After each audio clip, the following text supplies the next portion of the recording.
Gloire à Dieu, alléluia, gloire à Dieu. Nous bénissons le Seigneur encore une fois de plus pour le souffle de vie qu'il ne cesse de nous accorder en ce jour. Bienvenue à une minute de prière de ce vendredi 22 mars 2024. Aujourd'hui, le Seigneur a mis en mon cœur le désir de partager avec vous ce passage de 1 Corinthiens chapitre 1, le verset 10. Je lis au nom de notre Seigneur Jésus-Christ.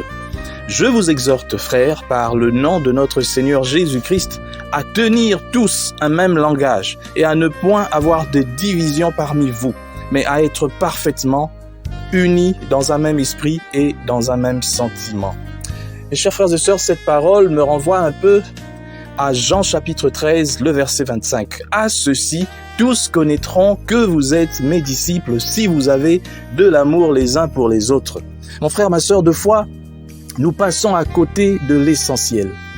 Ce n'est pas grâce à des miracles, ce n'est pas grâce à des prophéties, ce n'est pas grâce à toutes ces choses qu'un être humain peut faire, soi-disant au nom de Jésus-Christ, que nous devons directement croire ou penser que c'est vraiment un disciple de Jésus-Christ.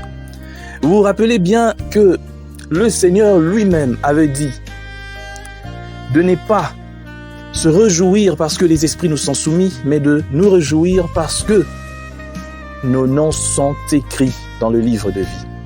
Et pour que ton nom soit écrit dans le livre de vie, tu dois être un disciple de Christ. Et pour que tu sois un disciple de Christ, il faut que en toi, on voit, pas qu'on ressente, mais qu'on voit l'amour du prochain.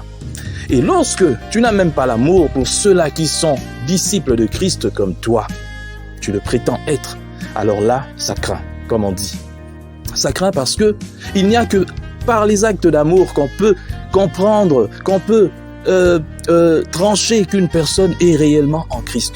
Mais que se passe-t-il dans nos assemblées, là où des pasteurs ne s'entendent pas? Et ça descend aussi chez les fidèles qui ne s'entendent pas. Deux églises qui crient, qui disent prier Jésus-Christ, mais qui ne s'entendent pas. C'est du désordre, c'est du n'importe quoi.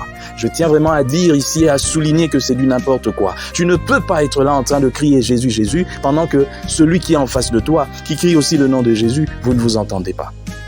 Soit dit en passant, peut-être que l'un d'entre vous est une personne à problème, oui, je peux comprendre. Mais lorsque vous deux, vous êtes en plein dans des divisions, dans des querelles, vous vous disputez et de fois, à cause d'une certaine doctrine ou à cause de quelque chose, un bien qui vous a divisé, vous êtes vous deux dans le faux. Vous êtes des aventuriers et vous deux, vous êtes en train de traîner une bande de moutons. Des gens qui vous suivent à cause de vos noms, mais qui en réalité n'ont rien à voir avec le Seigneur Jésus-Christ. L'amour est la seule caractéristique des enfants de Dieu. Si on ne voit pas l'amour en toi, même si tu parles des langues des anges, 1 Corinthiens 13, même si lorsque tu pries, les cieux s'ouvrent et je ne sais pas quelle voix se fait entendre, si tu n'as pas l'amour, tu es un airain retentissant. Donc tu es une cymbale retentissante. Tu ne vaux rien. Il n'y a que l'amour qui fait de nous des êtres remplis de divinité. Sans l'amour, tous les actes que nous posons, soi-disant au nom de Jésus, sont vides et vains. Ça ne sert à rien, il faut le dire, ça ne sert à rien. Voilà pourquoi dans un pays comme le nôtre, malgré toute la multiplicité des églises, les choses ne changent pas. Parce que les gens ne servent pas Dieu, ne servent pas ce Jésus avec amour, mais ils veulent juste le servir pour leur confort, pour qu'ils puissent avoir je ne sais pas quoi. Ils veulent le servir parce que c'est la mode, mais en réalité, il n'y a pas d'amour. Tu ne peux pas emmener les gens à Christ quand tu n'as pas l'amour. Tu emmènes les gens pour remplir ton église. Mais où est l'amour? S'il n'y a pas l'amour, tu fais un travail arable, si je peux dire.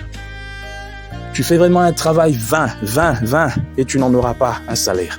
Voilà pourquoi je t'exhorte, frère, je t'exhorte, sœur, qui me suis en ce moment. Dans tous tes actes, dans ta façon de te comporter et de servir le Seigneur, il faut que tu le fasses avec amour. Et si tu te rends compte que tu le faisais sans amour, c'est le moment pour toi de prier pour que Dieu puisse produire en toi ce fruit, ce grand fruit de l'Esprit.